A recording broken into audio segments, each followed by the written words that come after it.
Hello, and thank you for joining Jewish National Fund USA's weekly briefing. I am Joe Wolfson, First Vice President of Jewish National Fund USA, and today is day 257 of the war in Israel. We have great speakers today, and we'll begin with an important update on Israel's northern border, which, as you all know, continues to be under siege. Our first guest today is Lieutenant Colonel Reserve. At the age of 23, Jordan made Aliyah from North Miami Beach, Florida, and immediately volunteered to serve as a lone soldier in the paratroopers brigade. He served as a platoon commander with the rank of lieutenant and spent most of his service leading his men on combat missions in Lebanon and Judea Samaria.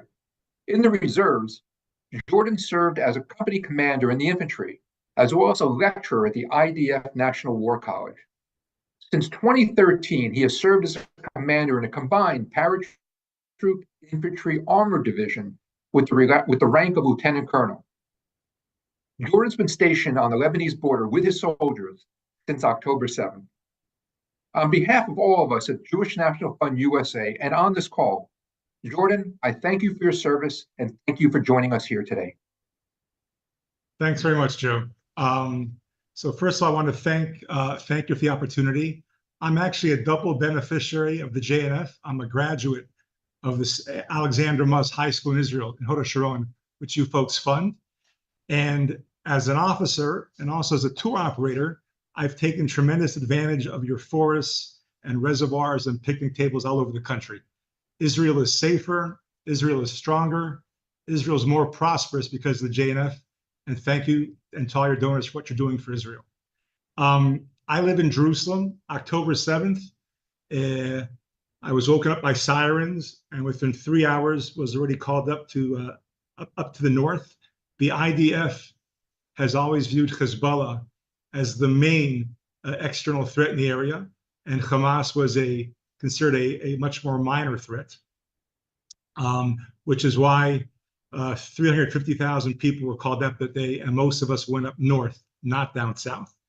And I've actually been up there for the last 8.5 months as a reservist, which is kind of crazy. 70% of the IDF are reservists, and we're still upholding the northern border. The people there are fantastic. People have left their homes, their businesses, their families, their children, and we've been up there for 8.5 months.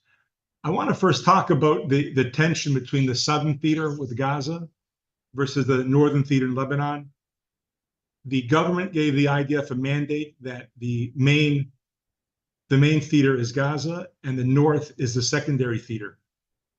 The IDF has stated as late as yesterday that they need about another month in the Rafah area.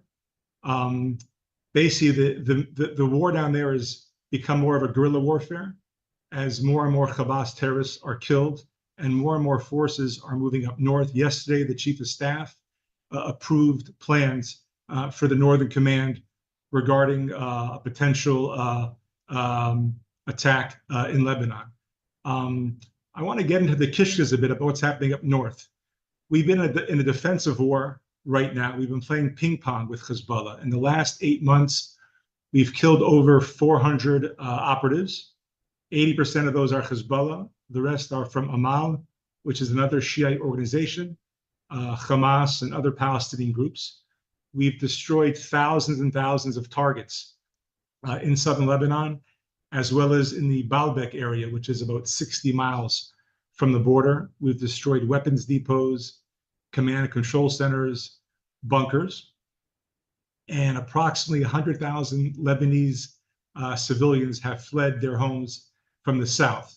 So on our side, we have about 60,000 civilians who have left, who are living in temporary shelters. And I know the JNF has been very generous in helping support some of these internally displaced refugees, but almost double on the Lebanese side have been evacuated as well. The head of Hezbollah, Nasrallah, who actually an hour ago just gave a major address, he's under a lot of pressure from the Lebanese civilians. There have been thousands of assets destroyed. Like I said before, people aren't home, and he's been under pressure ever since the Syrian civil war, when he sent thousands of soldiers to save Assad's regime from ISIS, 2,000 of his best fighters were killed and 8,000 of his fighters were wounded. So in the Shiite south, mothers of soldiers who were killed in Syria said to him, if my son dies fighting the Zionists, I can understand that, but our sons died fighting other Muslims. So he went into this war under a lot of pressure. You know, Lebanon has been a fractured society. The economy has collapsed even before the war. And the Lebanese people, the last thing they want is a war with Israel. They've seen pictures of what's happening in Gaza, the destruction in Gaza. Israeli politicians and the Israeli army have stated publicly that Lebanon will be moved back into the Stone Age in the Third Lebanese War, and the Lebanese people don't want that. Nasrallah also does not want a war. If he wanted a war, he would have attacked on October 7th, which he did not. And if he wanted to, the next day or two, it was too late because all of our troops were already amassed on the border, and we've been there ever since. Israel has stated that we don't want a war either. So it's kind of like it's almost seeing two cars on a highway, and who's gonna duck first? Who's playing the game of chicken? The IDF can't stop maneuvering in Gaza until the hostages are released, and Hezbollah will not stop shooting towards Israel until the IDF stops maneuvering in Gaza. Right. So the army spokesperson Hagari has stated many times that the IDF cannot engage in a rescue operation, which will get the remaining 120 hostages, dead or alive, home. The 7 hostages that have been rescued have been in crack commando type operations, and it's not feasible to get all 120 back in that manner. So in essence, the U.S. has sent a mediator this week to the region to try and make a deal, but it's the army's opinion that as long as we continue maneuvering in Gaza, Nasrallah is going to keep shooting. He's basically been using 4 types of arsenal on the border. He's been shooting rockets, he's been shooting anti-tank missiles, mortar shells, as well as UAVs and drones. The UAV and drones is a new type of warfare, and the world first witnessed it 2 years ago when Russia invaded Ukraine. This is something we're learning and adapting. Many of you maybe have seen yesterday the video that Hezbollah put out of a drone flying over northern Israel and Haifa. The Israeli Air Force was following that drone, and the reason it was not shot down is because we did not want to create any damage over populated areas. There are drones that have explosives and drones that have cameras. This drone had a camera. So in essence, we've had about 9,000 rockets and missiles fired from Lebanon into northern Israel. It's quite unprecedented. The amount of explosive has far surpassed what was fired from Gaza to Israel. You know, Hamas is more like a junior varsity team, a JV team, and Hezbollah is a professional sports franchise. It's a whole different league. It'll be a completely different war with Hezbollah. So right now we're playing a very strong game of defense with forces constantly attacking every single day. We have jet fighter strikes and artillery strikes into Lebanon, killing Hezbollah activists. We killed several today, and they're responding. They've unfortunately killed around 30 Israelis, including 10 civilians. And many of those soldiers were killed in the first 2 weeks of the war, where we paid a learning tax before we were adapted to the new tactics that have been in this war.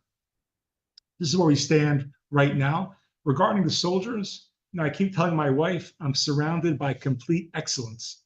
We have soldiers ages 25 to 60 in all capacities, religious, secular, Ashkenaz, Sephardi, in favor of judicial reform, against judicial reform. Everyone is fighting together with lots of harmony. In the army, in our command rooms, we have no data, we have no phones with us. And it's amazing the unity we have inside the IDF. And when we come home for a day a week or 2 days a week, we see all the madness, all the protests, and it's very foreign to us because we're very focused on our mission up north. So this has been the longest war in Israel's history since the War of Independence. I joked to my wife when I left in October, I'll be home soon. Then I joked I'll be home for Hanukkah. Then I joked I'll be home for Purim. Then I said I'd be home for the Seder. And now I'm in June. And I've stopped talking to my wife about when I'm coming home. It's really a very unstable situation. Visitors who come to the country who don't go up north and don't go to the Gaza area would have no idea the country's in war. There's traffic everywhere. Businesses are booming. There's construction cranes. But for those of us up north or down south, we're in the thick of things. And basically, we're hoping we need to have clarity soon. The 60,000 civilians that are displaced, their kids start school here on September 1st.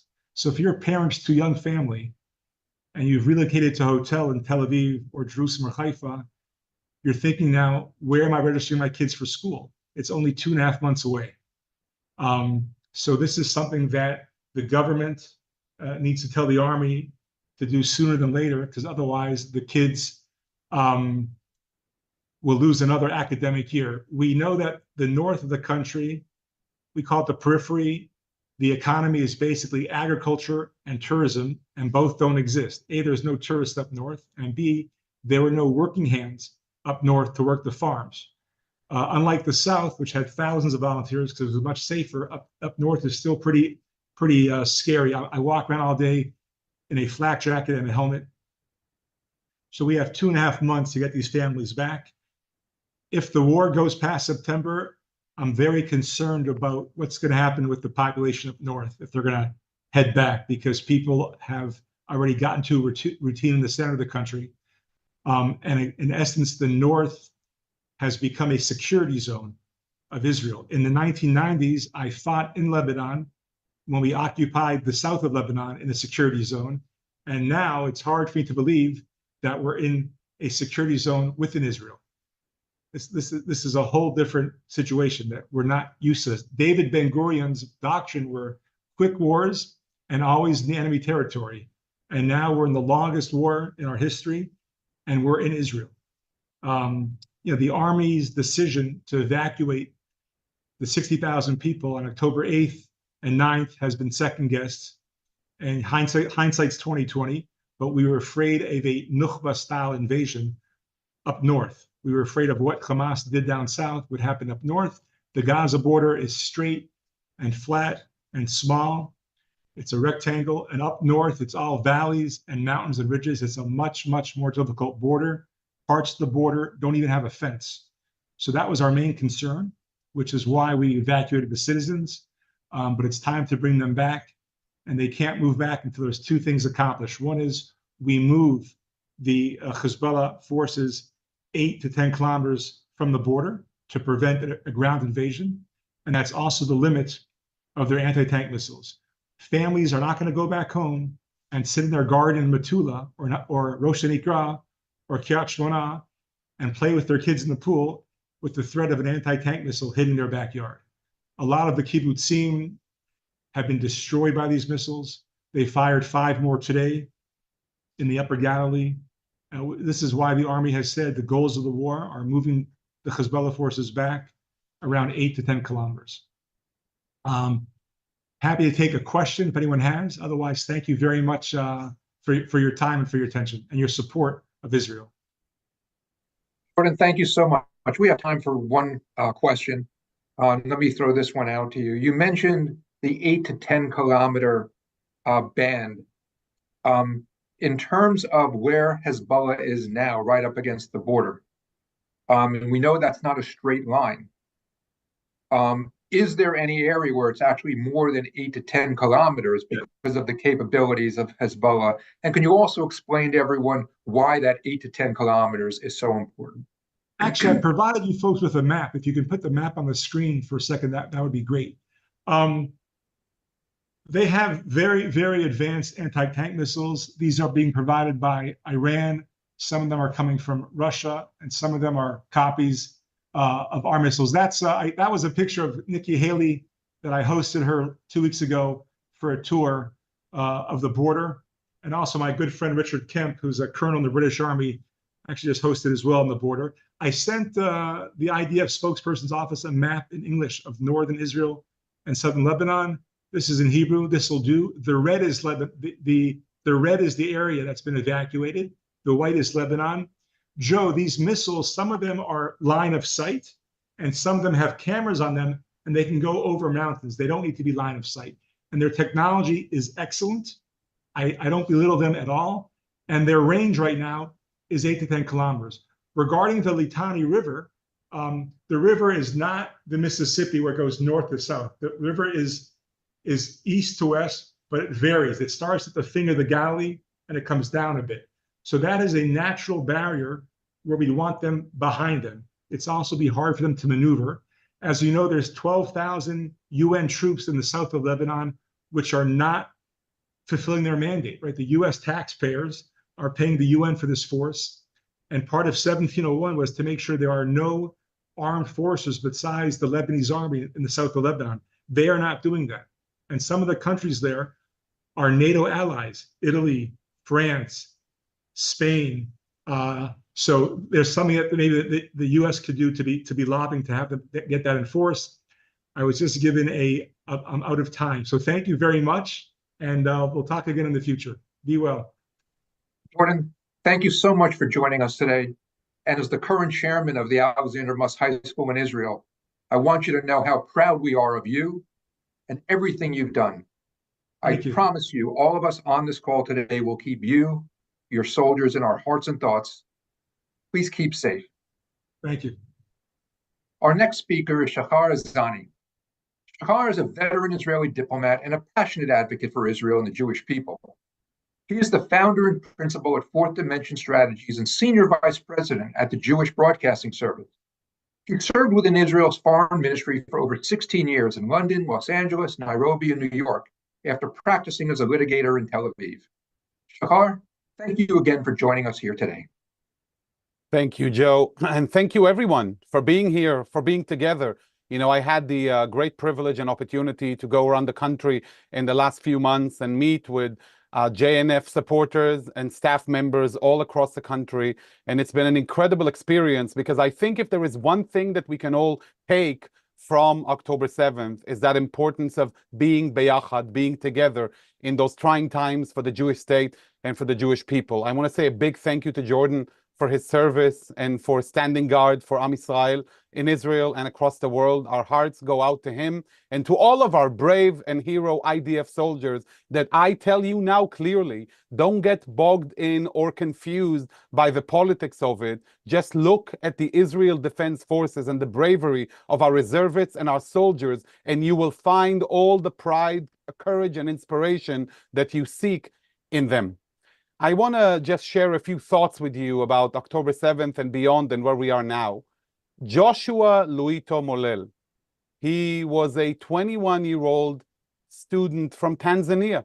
He came to Kibbutz Nahal Oz in September of 2023 to work in the cowshed and get some expertise and education so that he could take it back to Tanzania in this knowledge sharing of Israel. Joshua was captured by the vile, savage Hamas monsters who invaded Israel that morning.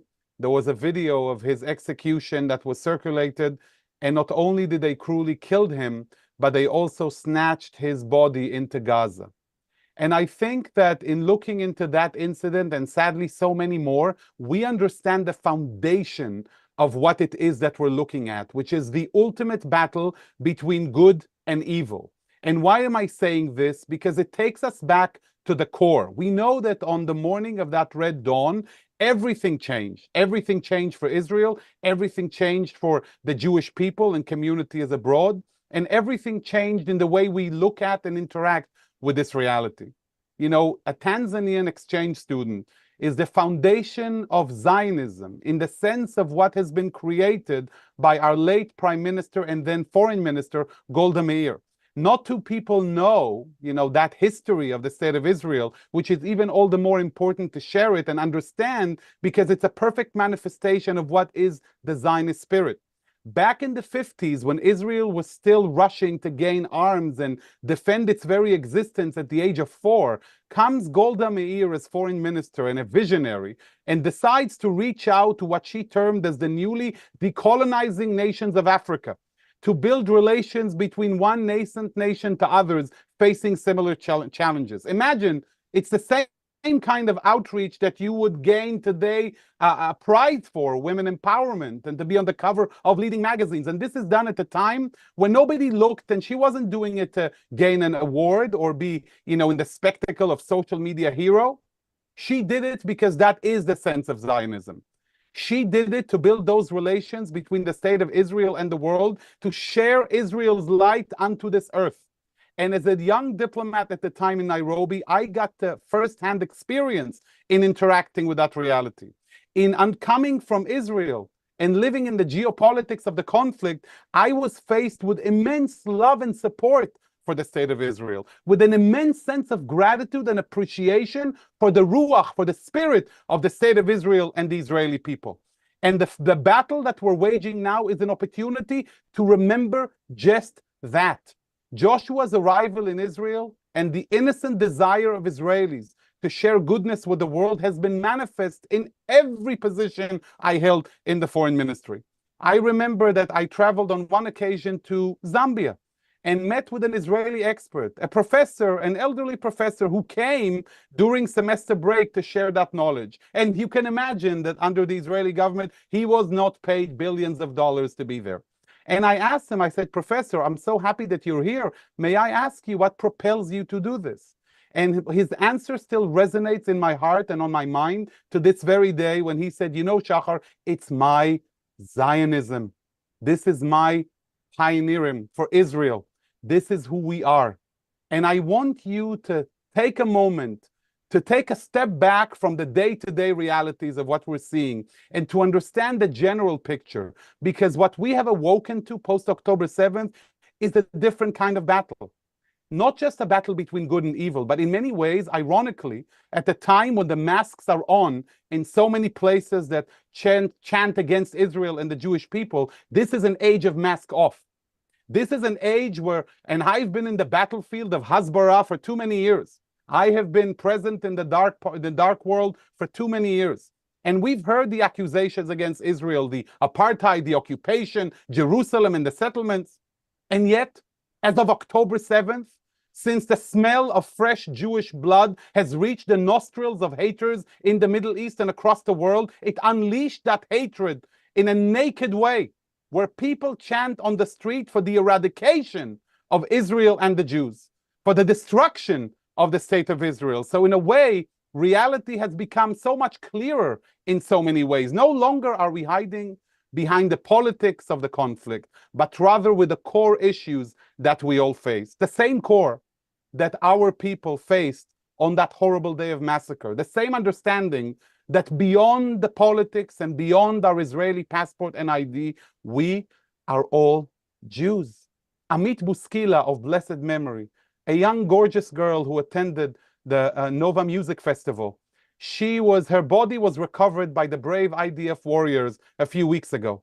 Her uncle spoke on Israeli radio. We all heard in Israel at the time the first part of their conversation when she was being shot at and kidnapped, or supposedly kidnapped, by the savages. But after her body was returned, her uncle revealed that there was a second part to this conversation. And the second part that wasn't made public. And in that second part, she called him and she said, I just want to say thank you to you and my family for the love that you have given me. And thank you to the Almighty for giving me that precious time on earth. And her last words were, Shema Israel, Hashem Elokeinu, Hashem Echad, before the sound of 4 shots was sounded and silence came from the other side. Did you not know, he was asked, that she died at that moment? I might have, Shimon, her uncle, said. But to me, being Jewish is being hopeful. And we were always hoping that maybe there was some way in which she may have survived this. But in a way, for all of us as Jews, we understand now what this is all about. I was flying from one occasion to the other around Pesach and telling somebody on the plane, Chag Sameach, Happy Passover. And a young girl turns to me who sat in front of me and said, oh, you're Jewish. I said, yes, I am.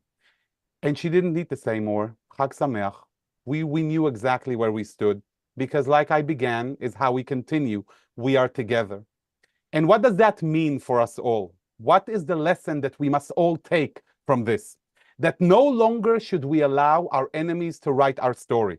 No longer should we allow Zionism to be used as a slur. We should wear Zionism on our sleeve.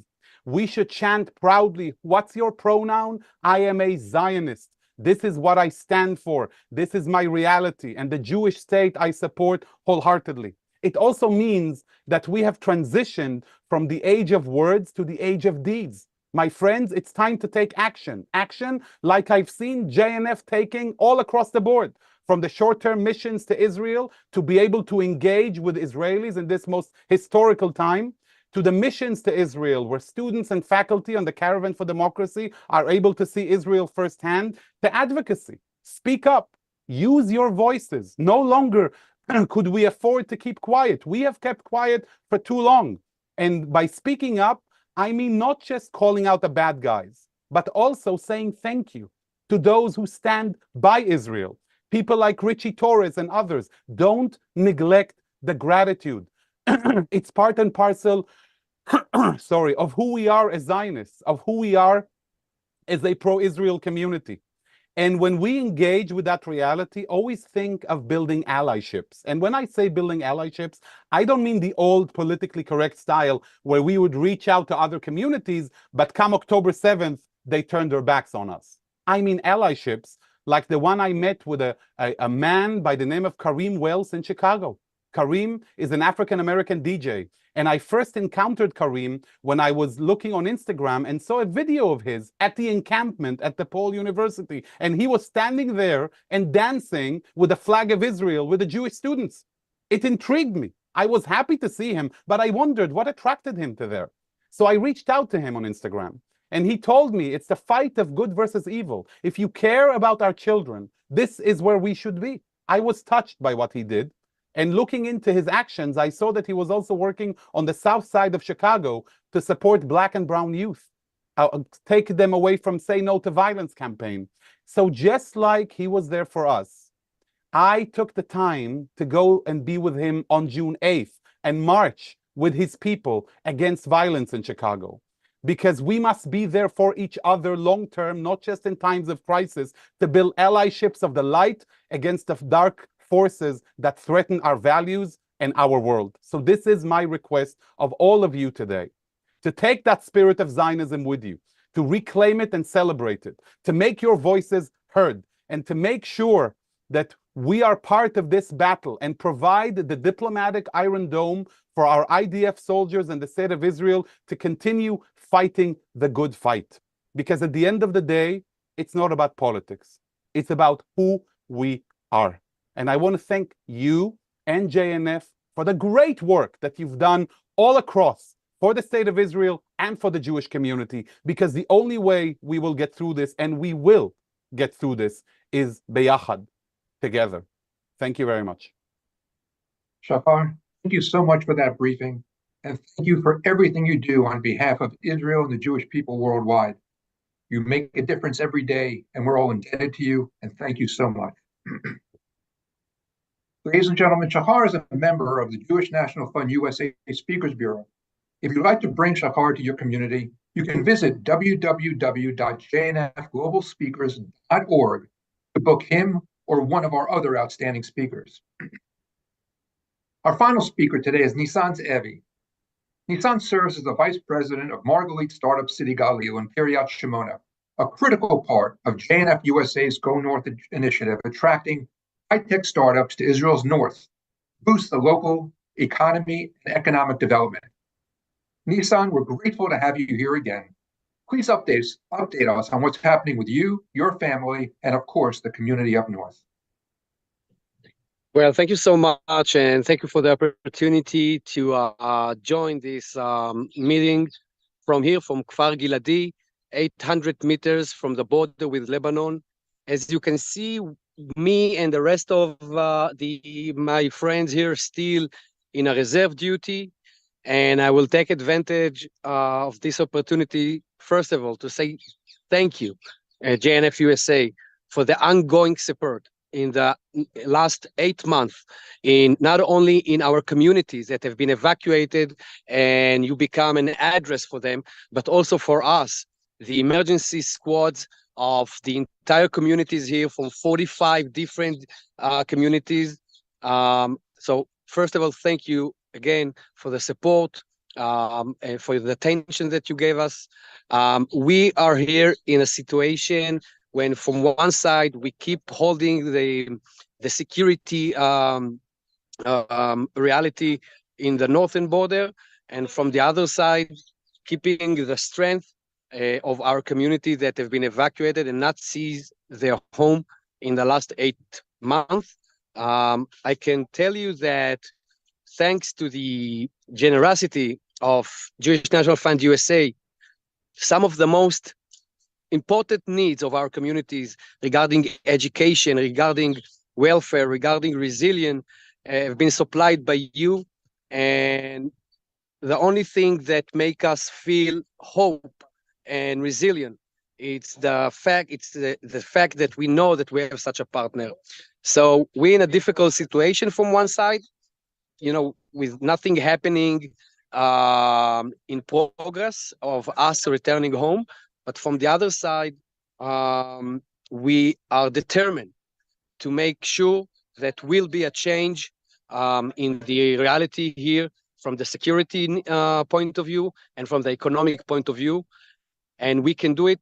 We will do it with you guys, exactly like we did before October 7th, because before October 7th, with the support of JNF-USA, we established in the Galil one of the most exciting ecosystem in Israel, with more than 75 startups, more than 700 high-quality jobs.